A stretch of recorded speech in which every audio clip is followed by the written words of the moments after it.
Voilà, donc voilà, un groupe important de personnes qui est en train de retrouver un autre.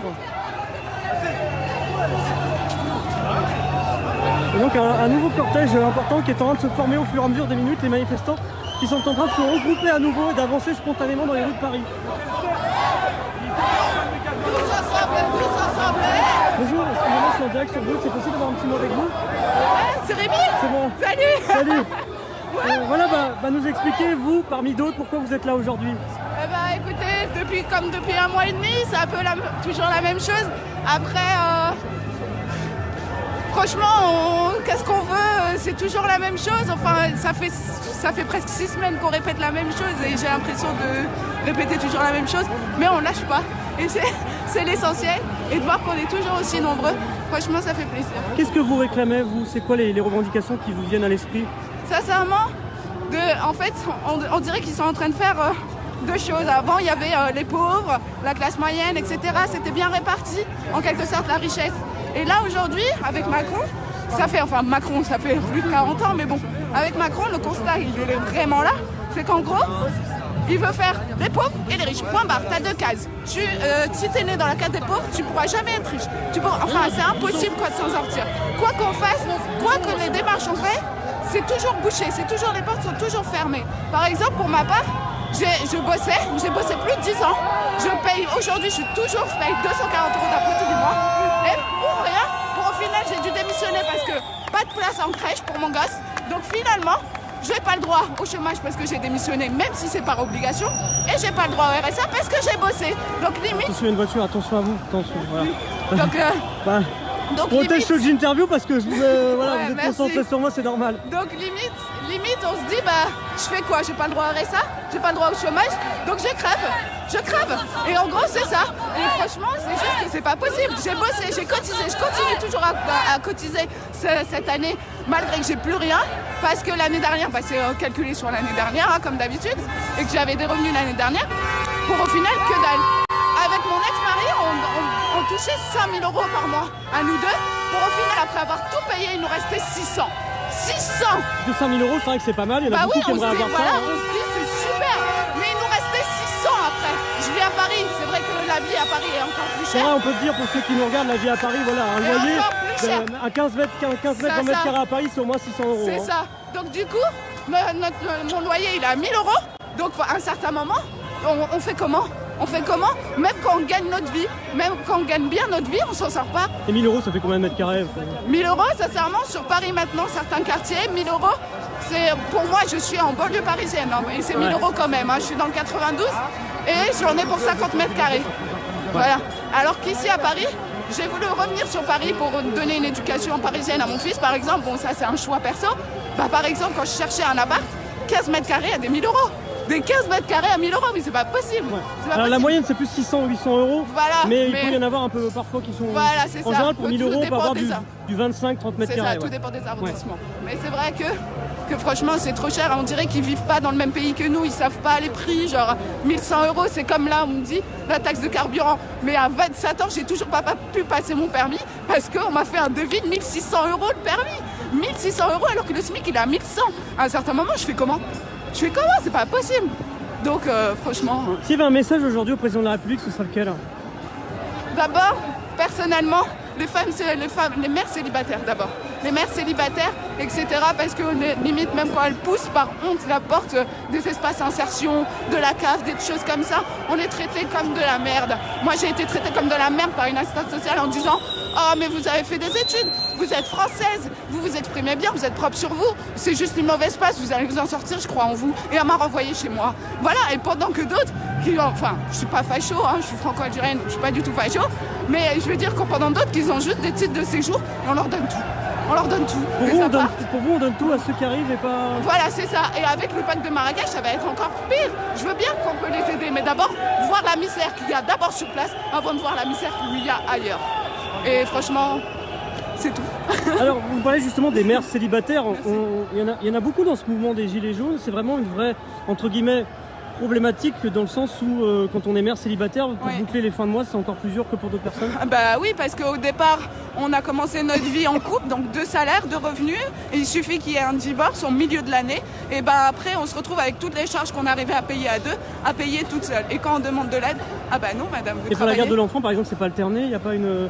Bah après c'est tout dépend des divorces, mais c'est vrai que il y en a qui ont la garde et moi c'est mon cas et Bah vous l'avez à 100%. Voilà, il a juste un droit de visite, mais c'est juste que c'est pas possible, comme la pension alimentaire elle est calculée dans le RSA, elle est calculée. Pourquoi? Ça a été c'est une décision judiciaire, pourquoi elle serait calculée dans les impôts? Pourquoi elle serait calculée pour les RSA, etc. C'est pas possible. Comme l'APL, pourquoi elle est comptée dans les RSA? C'est pas, enfin je veux dire, si on est déjà au RSA, on est déjà au plus bas, donc pourquoi encore enlever? Vous êtes mobilisé depuis le début, depuis le 17 novembre? Oui, enfin 17 novembre non, parce que les problèmes de garde, hein, comme d'hab. Des problèmes de garde, mais c'est vrai que quand mon fils il est chez son père ou quelque chose comme ça, bah oui je viens, donc là c'est le 3e samedi que je suis là. 3e samedi, on est quand même à 3 jours de Noël, oui. Voilà, on se dit c'est quand même fort de se mobiliser, alors qu'il y en a beaucoup qui vont se dire bah ouais, moi je pars en week-end, en plus lundi c'est veille de jour férié, donc voilà. Ouais, bah ouais, non, notamment les familles, ceux qui ont des enfants. Oui, donc c'est un engagement fort aujourd'hui de venir. Sincèrement, pour ma part, ça sert à quoi que je reste chez moi si j'ai rien à offrir à mon gosse? Si j'ai rien à offrir à mon gosse, ça sert à quoi que je reste chez moi en fait? Ça sert à rien, le Noël on sait qu'il va être pourri. Alors au moins je suis là, il y a une solidarité, c'est une grande famille. Et franchement, pour ceux qui sont vraiment isolés, oubliés, etc., là ils se sentent plus abandonnés avec tout ça quoi. Pour vous, vous parlez d'un Noël pourri? Bah oui, franchement, c'est un Noël pourri, oui. Dire qu'il y a juste un an, tout allait bien, quoi. Donc c'était la dégringolade, juste par manque, par exemple, pour ma part, juste par un manque de place en crèche. Et franchement, et là, il y a un groupe de dons de jouets, etc., qui s'appelle Noël Jaune sur Facebook. Et aujourd'hui, apparemment, on va m'envoyer des cadeaux pour mon fils. Et c'est génialissime. C'est génialissime, cette solidarité. Personnellement, je pense comme d'autres personnes, il y en a plein qui pensent que cette solidarité était morte depuis très longtemps. Quoi. Il a quel âge votre fils? 2 ans. 2 ans. Oui. Il arrive à la vie, on va dire. Parfois, on a des parents qui nous font part un peu de leur inquiétude pour l'avenir de leurs enfants. Est-ce que vous, c'est quelque chose, voilà, quand on est une jeune maman comme vous? Ben, clairement, en fait, j'ai vu mes parents se serrer la ceinture toute leur vie. Maintenant, c'est moi qui me serre la ceinture et j'ai pas envie que ce soit la même chose pour mon fils. Je veux pas que ça continue, c'est tout. Donc voilà. Ben, merci beaucoup à vous. Merci. On lui a pris la ceinture, on peut plus serrer. On lui a pris la ceinture, le pantalon il tombe maintenant. Je peux vous montrer l'image, monsieur? Je peux peut-être vous poser une ou 2 questions? Merci beaucoup. C'est comment votre prénom? Inès. Merci Inès pour ces quelques mots sur votre vie. Il n'y a pas de question ou de truc. Moi je suis là pour une 6e République, c'est tout. Que le peuple soit les richesses de ce monde. C'est grâce aux gens comme nous, comme toi, les travailleurs français, travailleurs du monde, que les patrons et les grands de ce monde sont riches. Sans nous, ils sont rien. Demain, on s'arrête tous de travailler, il n'y a plus personne. Allez. Merci pour votre mot en direct sur Brut. C'est possible, bonjour monsieur, c'est possible d'avoir un petit mot avec vous? Ouais. Vous faites partie des manifestants? Ouais. Alors vous n'avez pas de gilet jaune? Non, je l'ai pas, j'ai pas de voiture, désolé. Voilà, vous êtes tout de même dans ce cortège de manifestants. Vous, c'est quoi le message que vous portez, monsieur? Le message, c'est que depuis la crise de 2008, on a vu qu'on a offert 700 milliards aux banques.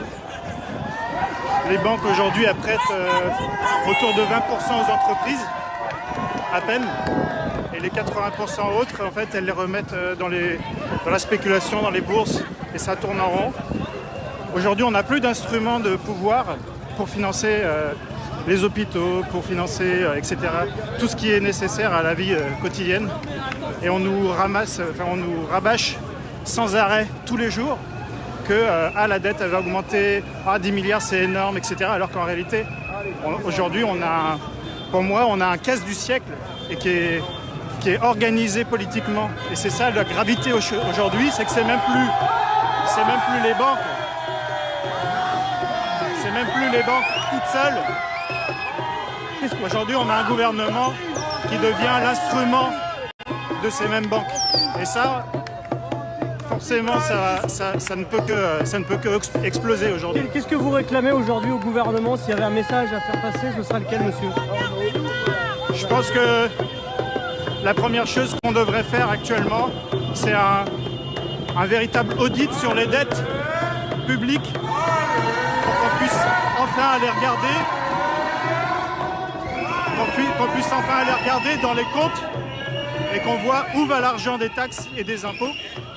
Et je peux vous assurer qu'on va trouver des petits lièvres un peu partout.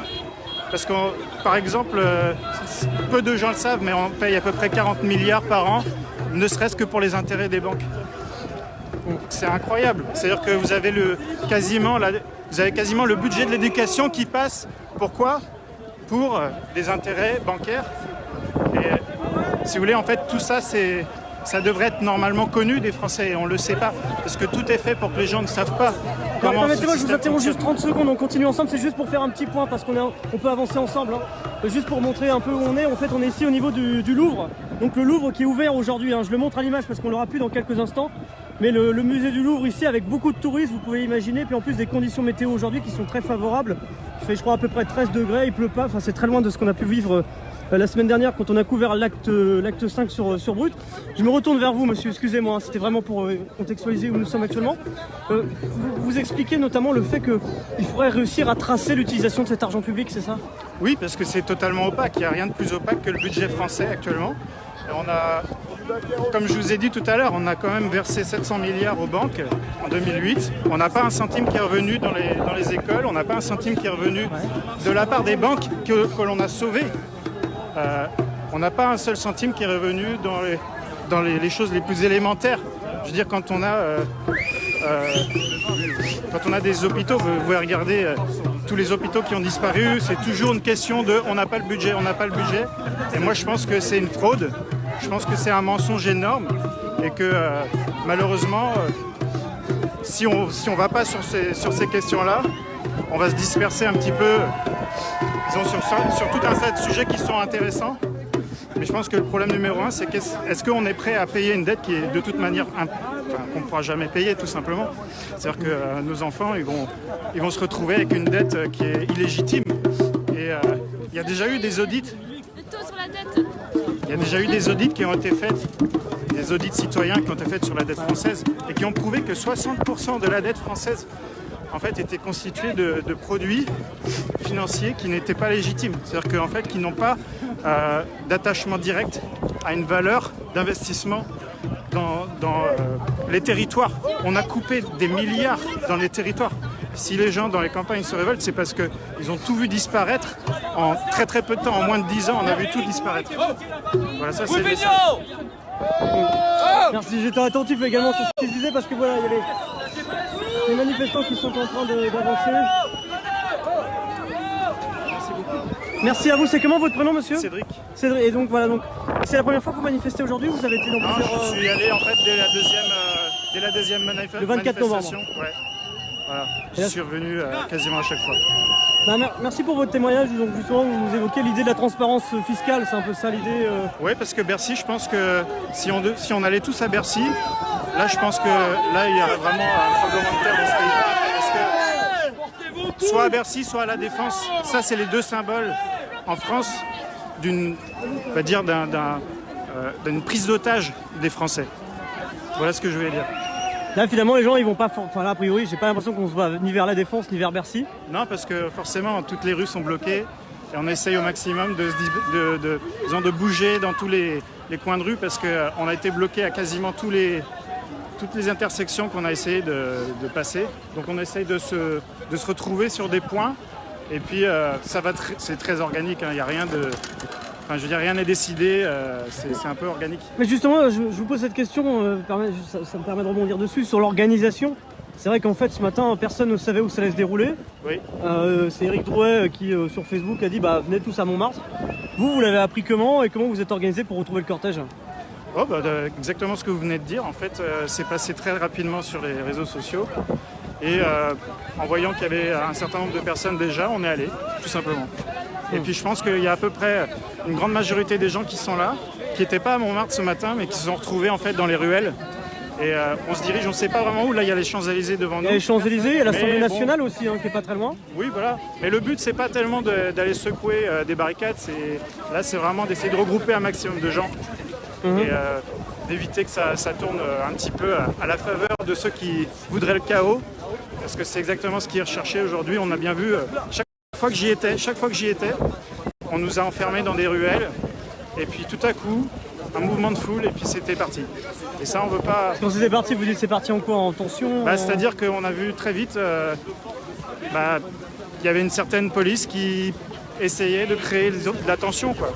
Alors forcément, il y a toujours des gens qui sont là et qui vont exciter aussi les flics, mais franchement, moi j'ai vu de mes yeux, c'était très généralement la police, malheureusement, qui lançait les ordres d'aller contre les manifestants.